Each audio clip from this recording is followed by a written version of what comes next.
సీత మహాలక్ష్మిని తీసుకొని చీరల బండి దగ్గరికి వెళ్తుంది కదా, అప్పుడు సీత క్లాప్స్ కొడుతుంది. దాంతో చీరల బండి డోర్ ఓపెన్ చేసుకొని సుమతి వ్యాను దిగి కిందికి వస్తూ ఉంటుంది. మహాలక్ష్మి సుమతిని చూసి ఒక్కసారి షాక్ అవుతుంది. పోలీసుల నుంచి తప్పించుకొని పారిపోయి నీ వ్యాన్లో దాక్కుందా ఈవిడ అని మహాలక్ష్మి సీతను అడుగుతూ ఉంటుంది.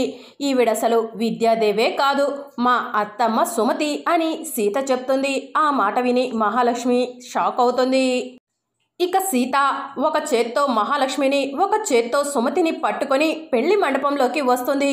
అందరూ కూడా సుమతిని, మహాలక్ష్మిని, సీతను చూసి షాకింగ్గా అలానే చూస్తూ ఉంటారు.